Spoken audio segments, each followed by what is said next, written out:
Cancer du sein et sexualité, on en parle tout de suite avec mes invités.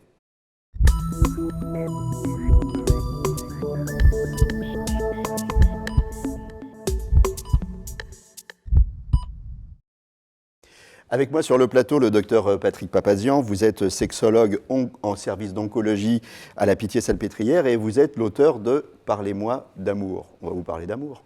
On va parler d'amour aujourd'hui. Aussi avec moi sur le plateau, Catherine Adlertal. Vous êtes oncopsychologue et oncosexologue.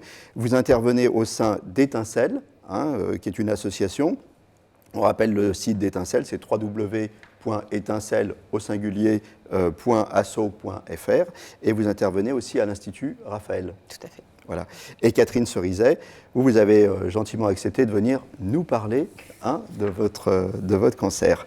Donc, il y a 19 ans, vous avez eu un cancer, mastectomie, reconstruction. Donc, parlez-nous un petit peu de tout ça, comment ça s'est passé.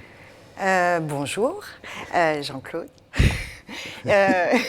En fait, c'est assez compliqué. C'est très violent quand on vous annonce qu'on va vous enlever un sein. C'est extrêmement violent. Et moi, je me rappelle d'une anecdote. C'est que j'avais demandé à mon mari, à l'époque, de me toucher le sein juste avant qu'on l'enlève. Puis bon, il y a des fantasmes. Qu'est-ce qu'on va en faire? Est-ce qu'on va le jeter? Enfin, c'est vraiment très, très violent. Ensuite, vous vous retrouvez avec une cicatrice qui barre votre torse. Moi, je me suis cachée, en tout cas de mes enfants. Ça a été très compliqué de le montrer à mon mari. Ça faisait longtemps qu'on était ensemble, donc bon, voilà. L'acceptation du nouveau corps? On ne l'accepte pas. En tout cas, moi, je ne l'ai pas accepté. Des femmes l'acceptent finalement, puisqu'il y a très peu de femmes qui se font reconstruire. Moi, j'avais en ligne de mire la reconstruction. À tout prix. Oui, à tout prix. Il y a un tiers des femmes qui se font reconstruire, donc ça veut dire 2 tiers qui ne le font pas. Et c'est beaucoup. C'est beaucoup. Donc je pense que ces femmes-là ont une reconstruction psychologique que moi, je n'ai pas eue. À l'époque, vous étiez mariée. Alors, ça se vit à deux, cette maladie, parce que c'est une maladie aussi qui touche au corps, à l'intime. Votre mari, lui, comment ça s'est passé? Moi, j'ai eu un mari exceptionnel,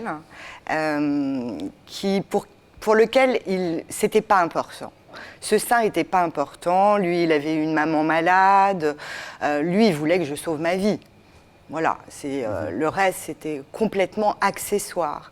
Après, on en a peu parlé de cette ablation du sein. Je ne sais pas les représentations qu'il s'en est faites au moment des rapports intimes avant ma reconstruction. Alors, vous aviez un mari aimant, compréhensif, doux, amoureux, et puis malgré tout, vous avez divorcé. Oui, parce que, en fait, j'ai rechuté. Donc, j'ai été malade en 2000. En 2002, je rechute. Et j'ai eu des traitements très lourds qui se sont terminés en 2008.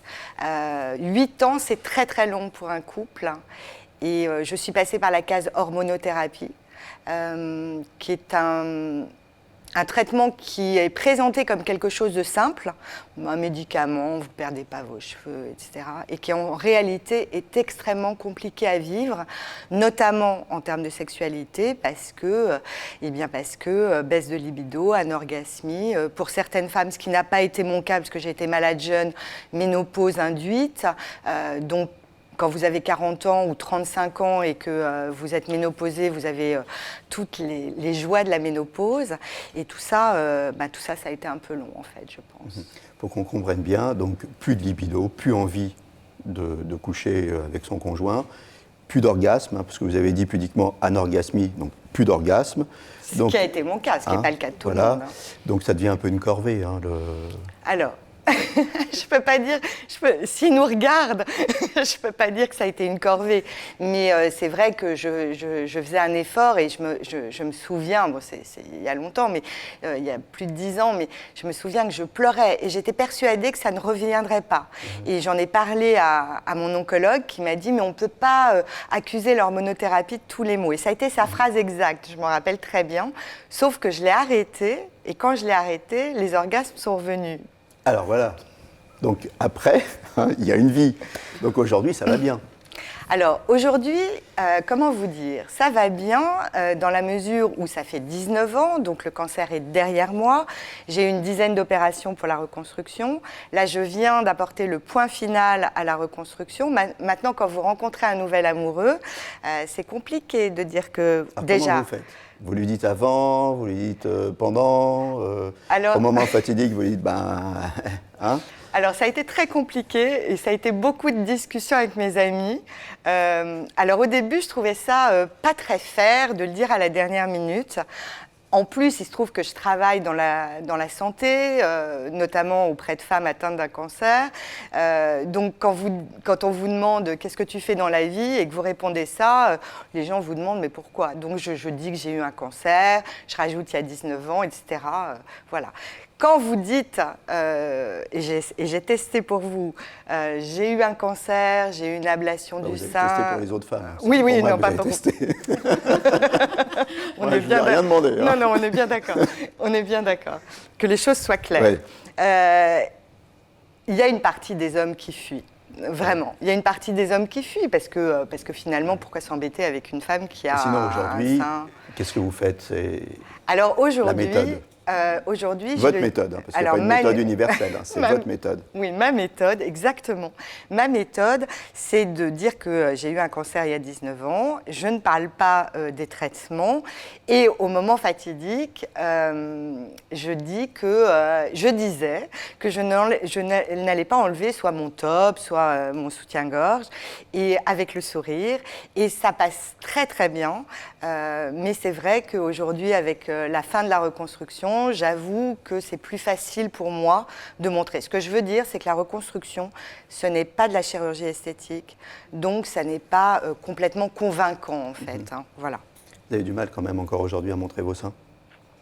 Oui. Joker. Alors, Catherine Adler-Tall, les femmes n'osent pas parler de sexualité à leur oncologue, pourquoi? Parce que, si vous voulez, elles sont face à un médecin oncologue donc, qui va potentiellement leur sauver la vie, qui va les traiter pour un cancer, et donc elles ont un petit peu honte de... voilà, elles se disent si je... Ça paraît incongru de dire à quelqu'un qui va vous si sauver je la leur vie... dis, mais alors, sur le plan sexuel, comment ça va oui. se passer ça fait un peu décalé. Donc souvent, elles n'osent pas. Les médecins n'en parlent pas forcément parce que ce n'est pas leur job, ils n'y connaissent pas forcément grand-chose, et puis eux, ils sont là justement pour vous sauver, vous guérir, etc. Et les conjoints se disent, ma femme est en train de se faire soigner pour un cancer, si moi je parle de ça, je vais passer pour quoi Pour un obsédé ou pour je ne sais quoi. D'où le rôle du psychologue, parce que finalement, c'est à lui qu'on ose en parler, il est là pour ça. Et oui, et puis c'est surtout très important, parce que sinon c'est la double peine. Non seulement on est soigné on a un cancer, et en plus on n'a plus de sexualité, ce qui peut être délétère pour le couple, en plus au fil des temps. On vient de le voir, parce que vous aimiez. Oui. C'est vraiment le cancer qui a tué votre couple. C'est un dommage collatéral, on va dire. D'accord, voilà.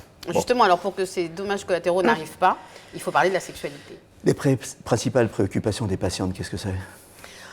C'est la réconciliation avec son corps, c'est le corps qu'on n'aime plus, le corps qui nous a trahis, le corps sur lequel on a perdu le contrôle. Donc en fait, un des gros travaux du psy ou de l'oncopsie, c'est de faire en sorte qu'on se réconcilie avec son corps et de faire prendre conscience que ce corps qui a été violenté par la chirurgie, par la chimio, par la radiothérapie, par éventuellement hormonaux, etc., redevienne source de plaisir. Et que voilà, de faire prendre conscience que le corps, c'est pas juste source de violence, mais c'est aussi source de plaisir. Oui. Et faire prendre conscience aux femmes aussi qu'on les aime pas que pour leur paire de seins. Tout à fait. Non. Vous savez, la sexualité, c'est très large. C'est pas juste la pénétration, c'est pas juste une partie du corps. Moi, je dis toujours, des pieds à la tête, tout peut être érotisé. Donc, avoir une sexualité adaptative, voilà, peut inventer un autre type de sexualité si on ne veut pas montrer ses seins, si on a mal, si changer de position. Enfin, moi, il y a toute une gamme de vous solutions. Nous faites rêver. Voilà, alors, il y a toute une gamme de solutions. Qu'est-ce que vous nous conseillez Qu'est-ce que vous conseillez aux femmes? Une reconstruction immédiate ou alors prendre du temps? Alors moi, je conseille certainement rien là-dessus. C'est à elles de prendre la décision en se renseignant, en parlant. Enfin, c'est à voir avec les médecins. Maintenant, moi, j'ai constaté, au début, quand j'ai commencé à travailler dans ce secteur, je pensais que la reconstruction immédiate était la solution idéale, et je me suis aperçue que pas forcément, parce que finalement, on rentre au bloc avec son sein, on sort du bloc avec un autre, un étranger. Ouais. Et on n'a pas eu le temps de faire on n'a pas eu le temps de faire le deuil, on n'a pas eu encore le temps d'adopter ce nouveau sein. Et parfois, j'ai vu des reconstructions magnifiques, parce que parfois les femmes les montrent en consultation, mais vraiment magnifiques, que la patiente n'acceptait pas. Donc vous voyez, c'est vraiment du cas par cas. Ça avance très vite, on n'a plus que 3 minutes. Patrick Papazian, j'ai envie de vous poser quelques questions quand même. Quelle solution le médecin peut apporter face au problème des traitements et notamment de l'hormonothérapie? Une solution capitale, déjà, c'est d'interroger les patientes sur les effets sur la sexualité, parce que bizarrement, on va se dire que tel médicament peut entraîner de l'eczéma au niveau du torse, des mains, des pieds, et on ne va pas demander au niveau des parties génitales. C'est étonnant, donc il faut poser les questions. Pour ce qui est de l'hormonothérapie, un des gros soucis qu'on a, c'est évidemment la sécheresse vaginale qui peut aller jusqu'à l'atrophie vaginale, qui est très douloureuse, au-delà de la sexualité d'ailleurs. Et du coup, on a des solutions. Les solutions sont soit locales, des gels, des ovules, des canules, tout un tas de choses qu'on peut mettre localement sans hormones, à base de collagène, d'acide hyaluronique, de probiotiques et tout un tas de choses qui ne feront pas de mal et qui ne peuvent faire que du bien. On a des discussions très détaillées sur les lubrifiants. Je n'ai jamais parlé autant de lubrifiants qu'avec mes patientes en service d'oncologie, à base d'eau, à base de silicone, à base d'huile ou d'aloe vera ou de toutes sortes de choses. Et puis le laser CO2 fractionné, qui a fait son entrée il y a quelques années, qui est très efficace pour retrouver une humidification de la cavité vaginale, à raison de 3 ou 4 séances à reproduire éventuellement si l'effet s'estompe. Le problème étant que ça n'est pas pris en charge aujourd'hui. On lutte tous pour que ce soit pris en charge. Quelque chose de très important, quand on est soigné pour un cancer, on ne prend pas n'importe quoi sans en parler à son médecin. Surtout pas. Et parfois, les patientes et les patients, mais là on parle de ça, donc plus les patientes, croient bien faire et du coup vont prendre des choses naturelles. Et la nature, des fois, est très efficace et peut avoir des effets contraires avec les traitements. Le curcuma, l'ail, les compléments alimentaires, tout ce qui va être également le millepertuis, par exemple, tout ça peut avoir des interactions avec les traitements. Il faut le dire à son médecin si on prend ça. Alors, parfois, par contre, il y a des patientes qui font un pied de nez à la maladie en 30 secondes. Oui, il y a quelques patientes qui m'ont dit « mais moi, depuis que j'ai eu un cancer, j'ai ma libido qui a décuplé ».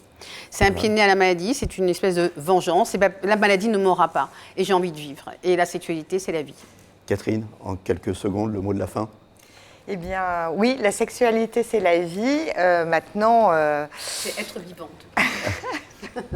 Voilà, c'est être vivante. Et voilà. C'est un pied de nez. Eh ben, écoutez, on va se quitter là-dessus. Merci à tous d'être passés sur le plateau. Merci Patrick Papazian. Vous êtes auteur de Parlez-moi d'amour. On en a parlé aujourd'hui. Catherine Adler, je rappelle le site de l'association www.étincelle-au-singulier.asso.fr. Catherine Cerizet, merci d'être venue nous parler aujourd'hui. Gros bisous à toutes les filles, qui nous regardent et qui souffrent en ce moment d'un cancer du sein. On vous souhaite un prompt rétablissement. Et au nom de tous les mecs, moi je vais vous dire, on vous aime. Voilà, on vous aime et on vous aime plus que jamais. À très bientôt pour un nouveau numéro de Capital Santé. D'ici là, portez-vous bien. Voilà.